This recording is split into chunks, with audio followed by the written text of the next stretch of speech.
kids, welcome to grade 9 history class. In today's class we are going to discuss chapter number 3, which is Nazism and the rise of Hitler, and today's session will be session number 6. So in this session we are going to discuss about the Nazi worldview. The crimes that Nazis committed were linked to a system of belief and a set of practices. Nazi ideology was synonymous with Hitler's worldview. According to this, there was no equality between people but only a racial hierarchy. तो Nazi लोगों ने जो crime किए थे, जो crime सारे commit किए थे, वो लिंक थे एक सिस्टम ऑफ बिलीफ पे उनके and also set of practices पे. तो वो बिलीव करते थे उन सारी चीज़ों पे and that's how they made that party. और जो वो सारे जो बिलीव थे उसका एक पूरा सिस्टम था and also they really believed in those things कि यहाँ पे जो नाजी आइडियोलॉजी है वो जैसे हिटलर जो थे उनके जो वर्ल्ड व्यू है उससे सिनोनिमस थी. तो उनके अनुसार क्या था कि ये जो सारे लोग हैं पीपल इन द वर्ल्ड, वो उनके बीच में कोई भी इक्वालिटी नहीं है बट ओनली रेशियल जो हायरार्की है वो है. सो दे बिलीव्ड इन कि उनका ये बिलीव था कि जो इस सारे लोग हैं डिफरेंट रेसेस हैं, this is racial hierarchy, people are not equal with each other. कुछ रेसेस हैं they will be high races and जो कुछ रेसेस हैं वो एकदम नीचे आती हैं एंड दैट्स हाउ उनका जो ये बिलीव था वो बहुत ज़्यादा उसको मानते थे and this is what they believed इन. इसीलिए उन्होंने जो सारे क्राइम्स करे वो इसीलिए करे कि बिकॉज इन देयर बिलीव्स उनको ये लगता था कि ये जो सारे लोग हैं वो बराबर नहीं है and there is a racial hierarchy जो है सिस्टम में. Hitler's racism borrowed from thinkers like Charles Darwin and Herbert Spencer. तो हिटलर का जो रेसिज्म था जो he used to think कि people are not equal, there is a racial hierarchy in between people. तो वो जो चीज़ें थी उसने बोरो की थी जो थिंकर्स थे like Charles Darwin and Herbert Spencer उनसे. Darwin was a natural scientist who tried to explain the creation of plants and animals through the concept of evolution and natural selection. तो डार्विन जो थे वो एक natural scientist थे और उन्होंने try करा जो प्लांट्स एंड एनिमल्स हैं उनकी क्रिएशन को उन्होंने लोगों को समझाने की कोशिश करी थ्रू द कॉन्सेप्ट ऑफ जो एवोल्यूशन का कॉन्सेप्ट है एंड नेचुरल सिलेक्शन है. उससे उन्होंने लोगों को ये समझाने की कोशिश करी कि किस तरीके से लोग सारे इवॉल्व हुए हैं, किस तरीके से नेचुरल सिलेक्शन है, वो सारी चीज़ें लेके उन्होंने समझाया जो क्रिएशन है उसको. Herbert Spencer later added to the idea of survival of the fittest. तो हर्बर्ट स्पेंसर ने जो आइडिया है सर्वाइवल ऑफ द फिटेस्ट उसको उन्होंने बताया कि किस तरीके से जो फिटेस्ट होगा वही सर्वाइव कर पाएगा एंड बाकी लोग ख़त्म होते जाएंगे धीरे धीरे. सो वो एक जो आइडिया है वो हर्बर्ट स्पेंसर ने बताया. According to this idea, only those species survived on Earth that could adapt themselves to changing climatic conditions. तो उनका जो ये आइडिया था सर्वाइवल ऑफ द फिटेस्ट वो इस चीज़ पे बेस्ड था कि ओनली जो वो स्पीसीज़ हैं वही सर्वाइव करेंगी इस अर्थ पे जो कि अडेप्ट कर पाएंगी ये जो पूरा जो अर्थ का चेंजिंग क्लाइमेट है अगर उसको वो लोग सर्वाइव कर पाएंगे देन ओनली वही स्पीसीज़ जो होंगी वो वहाँ बचेंगी and that is the idea of survival of the fittest. We should bear in mind that Darwin never advocated human intervention in what he thought was a purely natural process of selection. तो हम लोगों को ये ध्यान में रखना चाहिए कि डार्विन ने कभी भी एडवोकेट नहीं किया जो ह्यूमन इंटरवेंशन है उसको, और उसने हमेशा ये बताया कि इट वाज अ प्योरली जो नेचुरल प्रोसेस ऑफ सिलेक्शन है वो है. However, his ideas were used by racist thinkers and politicians to justify imperial rule over conquered people. But जो उनका जो आइडिया था उसको चेंज करके जो रेसिस्ट थिंकर्स थे एंड पॉलिटिशियंस थे उन्होंने जो उनके अपने बिलीव थे what they believed in what they did they used that theory and then they justified their imperial rule over conquered people. तो जो कॉन्कर्ड लोग थे उनके ऊपर जो अपना इंपीरियल रूल है वो उन्होंने इस तरीके से चार्ल्स डार्विन को उन्होंने एक बेस बना के that's how they try to justify what they were doing. The Nazi argument was simple: the strongest race would survive and the weak ones would perish. तो जो नाजी लोगों का जो आर्ग्यूमेंट था, जिसको लेके वो चलते थे, जो उनकी आइडियोलॉजी थी, वो सिंपल थी और वो ये थी कि जो स्ट्रॉन्गर रेस होगी, जो स्ट्रॉन्गेस्ट रेस होगी, वो ही सर्वाइव करेगी और जो बाकी सारी जो उनके हिसाब से जो वीक रेसेस हैं, they will all perish. तो this is what they believe. उन्होंने इस जो चार्ल्स डार्विन, हर्बर्ट स्पेंसर की जो चीज़ें उन्होंने बताई थी, उनको लेके they made their own ideology and उनको लेके उन्होंने they try to justify their belief system जो उनका था.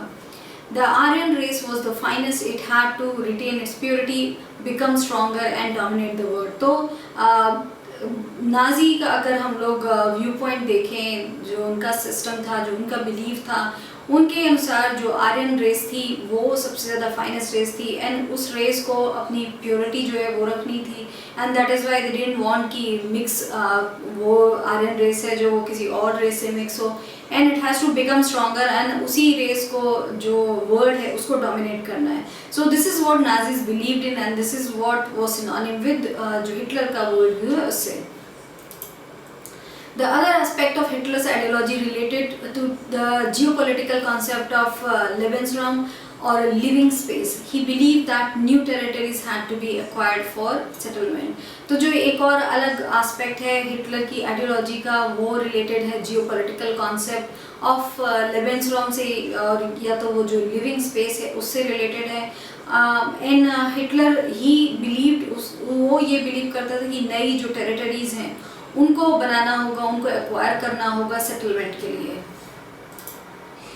This would enhance the area of the mother country while enabling the settlers on new lands to retain an intimate link with the place of their origin. तो जो वो Hitler की thinking थी, उसको ये लगता था कि ये जो नए नए प्लेसेस को वो जाके एक्वायर करे, उससे वो एनहेंस होगा जो एरिया ऑफ द जो मेन कंट्री है या फिर जो मदर कंट्री है वो एनहांस होगा एंड ऑल्सो इससे जो सेटलर्स हैं वो नए एरिया में जाके सेटल होंगे but they will have a link जो अपना जो मदर कंट्री है या फिर जो प्लेस ऑफ ओरिजिन है उससे उनका एक लिंक बना रहेगा. So this is what he believed in. Hitler intended to extend German boundaries by moving eastwards to concentrate all German geographically in one place.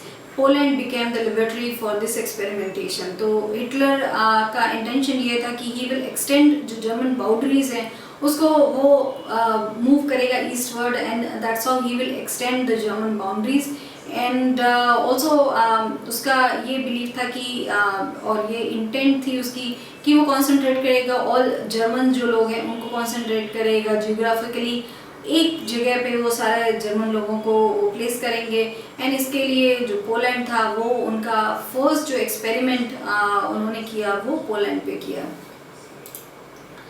Establishment of the racial state. Once in power, the Nazis quickly began to implement their dream of creating an exclusive racial community of pure Germans by physically eliminating all those who were seen as undesirable in the extended empire. तो जैसे ही Nazi came into power उन्होंने ये शुरू कर दिया कि because that was their belief system, तो उन्होंने उसको इम्प्लीमेंट करना शुरू कर दिया कि जो उनका ड्रीम था ऑफ क्रिएटिंग एन एक्सक्लूसिव जो रेशियल कम्युनिटी है प्योर जर्मन्स की, जो आर्यंस उनको लगता था कि they are the purest community, उनको उन्होंने एक्सक्लूसिव एक जो रेशियल कम्युनिटी है उस तरीके को बनाना शुरू कर दिया और उन्होंने फिजिकली एलिमिनेट किया all those who were seen as undesirable. उनको जो भी लगते थे कि वो बिकॉज आर्यन दे थिंक कि वो सबसे ज़्यादा प्योर कम्युनिटी है और उसको किसी और से मिक्स नहीं होना चाहिए. दैट इज़ वाई उनके व्हाट दे बिलीव्ड इन कि बाकी सारे जो हैं वो अनडिजायरेबल हैं तो उनको उनके साथ मिंगल नहीं होना चाहिए.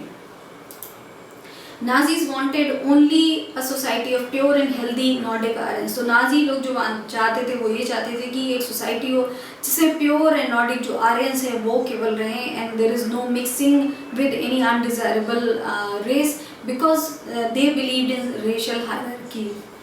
They alone were considered desirable. only they were seen as worthy of prospering and multiplying against all others who were classed as undesirable.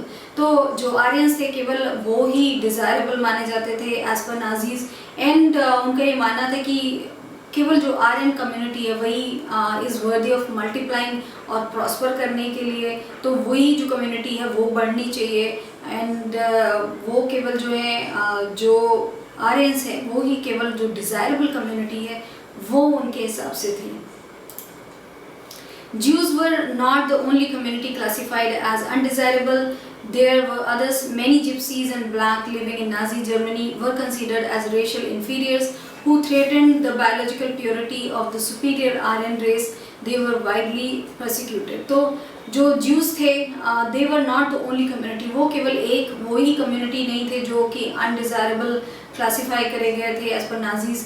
They were others also, तो और भी जो कम्युनिटी थी मैनी वहाँ पे जिप्सी कम्युनिटी एंड ब्लैक जो Nazi Germany में रह रहे थे उनको वो लोग एज रेशियल इन्फीरियर्स मानते थे, और वो थ्रेटन टू जो उन्होंने उनको ऐसा लगता था कि वो थ्रेटन करते हैं जो बायोलॉजिकल प्योरिटी है जो रेस वो सबसे ज़्यादा सुपीरियर मानते थे आर्यंस की, तो उनको लगता था they are threatening the purity of that race.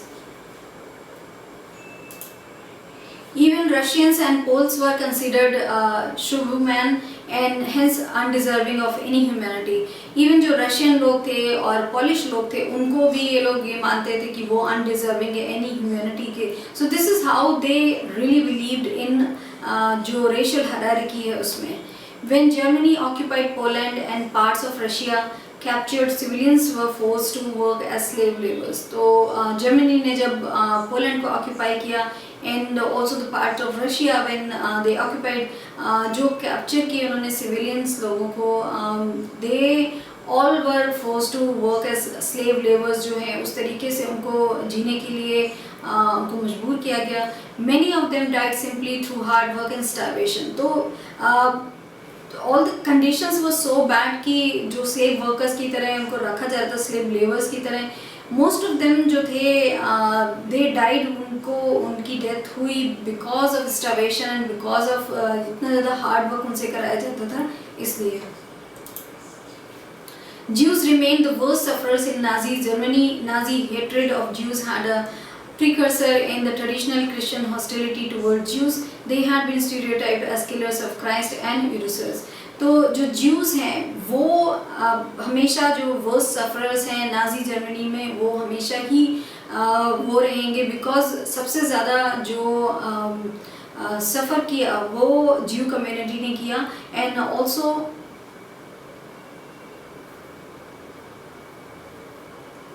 And जो नाजी लोगों की जो हेट्रेड है ज्यूज़ की वो चली आ रही है from the traditional Christian hostility जो है टुवर्ड्स ज्यूज़, वहाँ से चली आ रही है.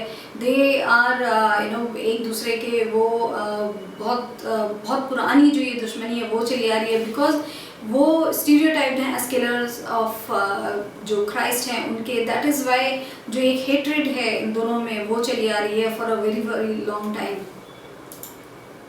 From 1933 to 1938, the Nazis terrorized, pauperized and segregated the Jews, compelling them to leave the country. तो from the time from 1933 से 1938 तक नाजी कम्युनिटी ने उन लोगों ने जो ज्यूज़ हैं उनका वहाँ पे रहना बहुत ही मुश्किल कर दिया. उन्होंने they did everything कि जिससे जो ज्यूज़ कम्युनिटी हैं वो कंपेल हो जाए टू लीव द कंट्री. उनके साथ बहुत ज़्यादा टॉर्चर भी किया गया. And the next phase 1939 to 1945 aimed at concentrating them in certain areas and eventually killing them in gas chambers in Poland. तो from 1933 to 1938 Nazi community tried to compel Jews to go out from the country, किसी तरीके से वो country छोड़ के चले जाएं. And next phase 1939 से 1945 का था.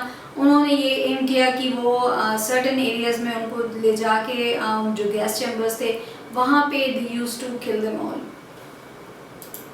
So in this session we have discussed about the Nazi worldview, how he believed and how Hitler believed in the जो racial hierarchy है वो, and they took the view of Herbert Spencer and Darwin and they changed it to what they believed in, and we also discussed how they have killed a lot of people and how जो Jews थे उन पे कितना ज़्यादा torture किया, and they used to think कि जो Aryan community है that is the purest community and they only should prosper and also multiply. So this is all that we have discussed in this session. Thank you.